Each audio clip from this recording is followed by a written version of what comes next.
Sometimes it feels like in the vast silence of the cosmos lies a pattern, a rhythm, a code. It certainly does, Tattva.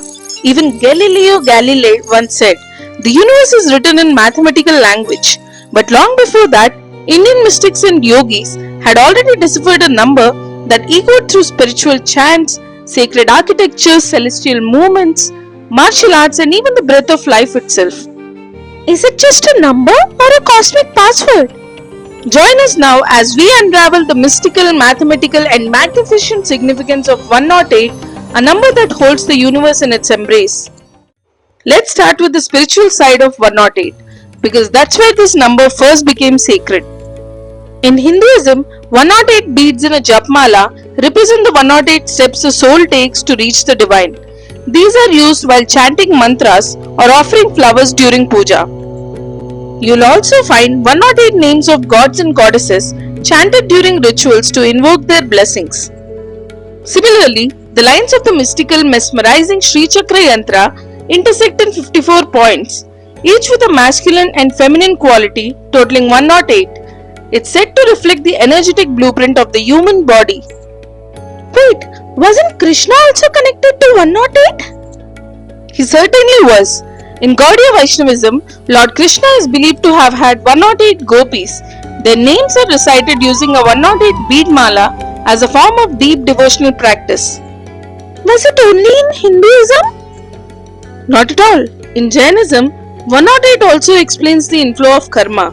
It's based on a precise formula, multiplying 4 kashayas, anger, pride, deceit, greed, with 3 karanas, mind, speech and body, with 3 stages, planning, procurement, commencement, and 3 types of execution, doing, getting it done and approving.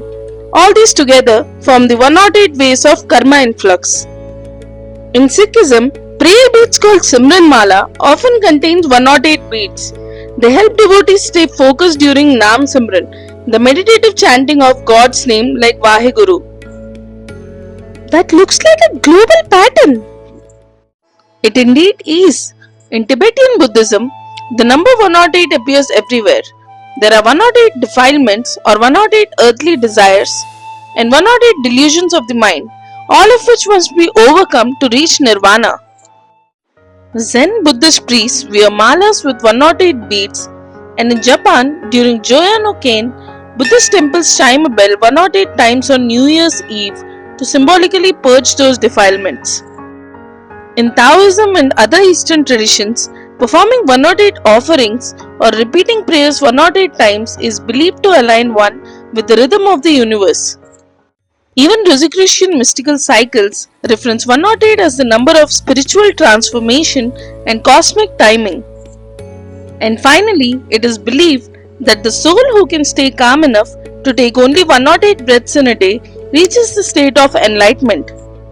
So 108 isn't just spiritual, it's an entire roadmap for inner transformation.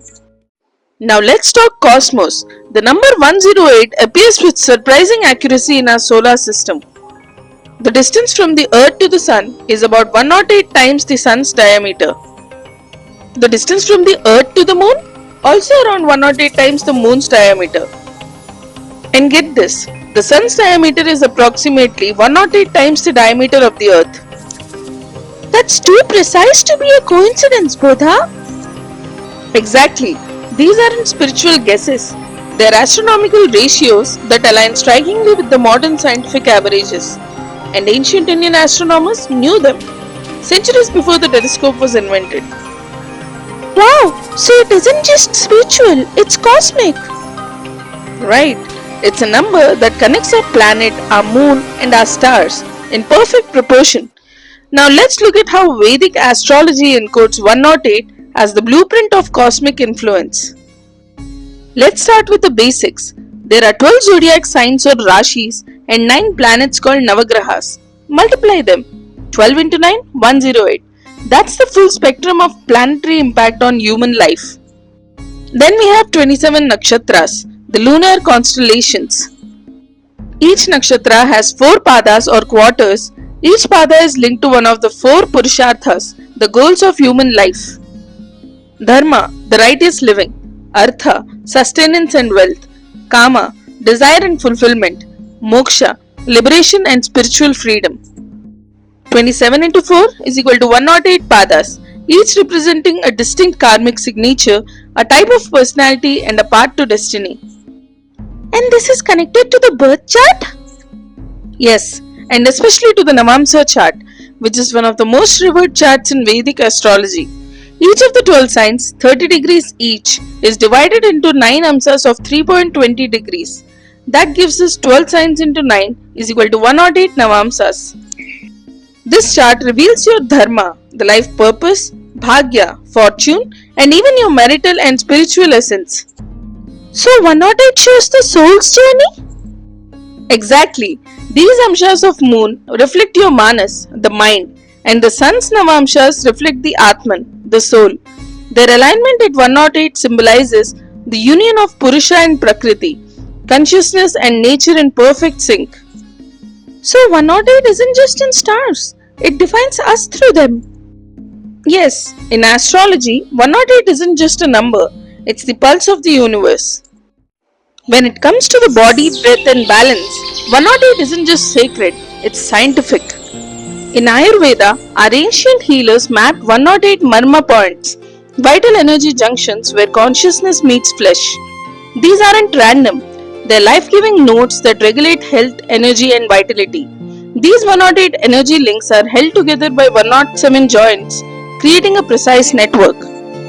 So our bodies are literally wired on a 108 grid? Exactly. And what's fascinating? Martial traditions like Kalari in India and Chinese martial arts also agree. There are 108 pressure points that can either heal or harm. Let's step into yoga, where 108 becomes a rhythm. During solstices and equinoxes, yogis traditionally perform 108 sun salutations. Why? Because 12 postures into 9 rounds is equal to 108. These movements are set to align the body with solar shifts and cosmic rhythm. Even pranayama, our breathing exercises, are repeated in cycles of 108, syncing breath with the pulse of the universe. Is that why breath is called a bridge between body and spirit? Absolutely. Now let's zoom into the heart chakra or anahata. It is believed that 108 energy channels or nadis converge here. The most powerful among them is Sushumna, which rises straight up to the crown chakra, the path of self-realization. Now step into Tantra, where breath is sacred math. It's estimated we take 21,600 breaths a day, 10,800 solar and 10,800 lunar. Each side is 108 into 100, showing how deeply breath is tied to this number. In karate, the ultimate kata in Goju-ryu is called Suprinpei, which literally means 108. In Wing Chun, the wooden dummy form has 108 movements. Yang Tajikia, the long form, also contains 108 moves. Eagle Claw Kung Fu preserves 108 locking hand techniques passed down from General Yu Fei. Kuksul Woon includes a form as Eliminate 108 Torments. In Bokator, a martial art from Cambodia, there are 108 Kabach combat techniques. And finally, in Shaolin Kempo Karate, there are 108 canonical defense combinations. So from yoga mats to martial art arenas, 108 is everywhere? Exactly. Whether it's the breath you take, the pose you hold, the pressure point you activate, or the form you master, 108 is the geometry of life energy. I get the spiritual part, Bodha, but how can a number like 108 be mathematically mystical? That's where it gets truly fascinating, Tattva. 108 isn't just spiritually significant, it's a mathematical marvel and a numerological powerhouse. In numerology, 1 stands for focusing on one thing, the verticality of breath. 0 for maintaining zero senses or preconceptions so as to be open. And 8 represents the uniting with flow of infinite divinity. Acha, and what else, Bodha? The sum of the digits 1 plus 0 plus 8 is equal to 9. And 9 is considered the most spiritual of all digits, symbolizing completion, altruism, and universal wisdom. That's why 108 is often seen as 9 radiating through 3 digits, an amplified spiritual frequency. Mathematically, 108 is equal to 1 to the power 1 into 2 to the power 2 into 3 to the power 3, a beautiful exponential alignment. It's a Harshad number 2, meaning it's divisible by the sum of its own digits. And that's just the start. There's more? Much more. 108 is a semi-perfect number, abundant number, Tetranasi number, refactorable number, self number, Achilles number. It's even palindromic in multiple number bases like base 11, 17, 26 and more. Even in geometry, 108 holds a divine presence. The interior angle of a regular pentagon, 108 degrees. And in sacred geometry, the equation 2 into sine 108 degrees divided by 2 equals the golden ratio. And speaking of the spirals, Fibonacci, though named after Leonardo Fibonacci, ancient Sanskrit texts recorded these sequences long before. And it connects to 108? Oh yes, when we break down the first 24 Fibonacci numbers using decimal parity, reducing each to single digit, the total sum is 108. Even the Nautilus shell, which follows Fibonacci's spiral, grows at a ratio of 1.08. Wow, 108 really looks like a mathematical marvel. True, a sacred frequency in digits. 108 shows up in so many spiritual and sacred contexts. But what about our scriptures and language? Well, that's an interesting question. In the heart of Indian literary and linguistic tradition, the number 108 is like a rhythmic pulse. There are 108 Upanishads mentioned in the Muktika canon, and they form the foundational philosophy of Hindu spiritual knowledge. These texts delve into the nature of reality, the soul, and the liberation. We also have 18 major Puranas, which are rich mythological and cosmological texts that explain dharma, creation, and the divine play of gods, often studied alongside the Upanishads. In Tibetan Buddhism, the number 108 marks the total sacred text believed to encode the essence of their teachings. Now moving to language, the Sanskrit alphabet contains 54 letters. Each of these letters is believed to carry a masculine aspect Shiva and a feminine aspect Shakti. So 54 multiplied by 2 is 108, a symbolic unification of sound, vibration and divine polarity. And that's not all. Many ancient Sanskrit compositions like shlokas, stotras and mantras were structured in 108 verses. This wasn't just poetic flair. It was believed that chanting or composing in cycles of 108 synchronized the body's energy with universal resonance. So in literature and language, 108 isn't just a number. It's a frequency, a structure and a spiritual rhythm encoded into the very sounds we speak and the verses we read. Okay, Bodha, we've seen 108 in scriptures, chakras, and even in the skies. But what about the rest of the world? Here's where it gets wonderfully diverse, Tattva. Let's begin with the dance and temple art. The ancient treatise Natya Shastra describes 108 karanas, coordinated movements of hands and feet. These form the foundation of classical dances like Bharatanatyam and are depicted in temple sculptures like those at Chidambaram. These are associated with the cosmic Tandava dance of Lord Shiva. These karanas aren't just movements, they are a spiritual language of expression carved in stone. Wait, so even temples are designed around 108? Yes, now let's talk about architecture and geography. The Sarsen Circle at Stonehenge in the UK has a diameter of exactly 108 feet. In Cambodia, the ancient Shiva temple Nom Beking has 108 towers and nearby Angkor Wat has 108 steps and pillars, all reflecting cosmic geometry.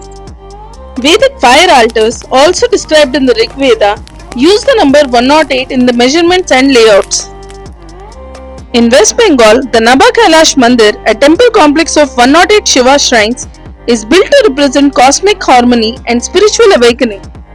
Even the river Ganga, sacred to millions, seems to echo this pattern.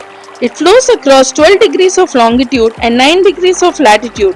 And once again, 12 into 9 is equal to 108. It's like Earth's own spiritual coordinates mapping through her waters. Oh my god, it's too profound. Now don't tell me 108 is also found in sports. Yes, even in baseball, a standard baseball has exactly 108 stitches. Proof that 108 has made its way into every corner of human culture, from mantras to muscle memory, temples to team sports. I feel amazed, Bodha. Tattva, it's like a bridge between the physical and the spiritual. between the visible and the unseen.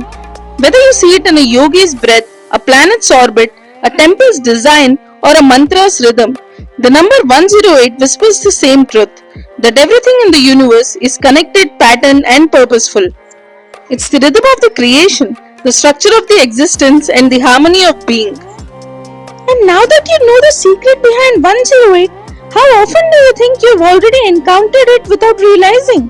Tell us in the comments below.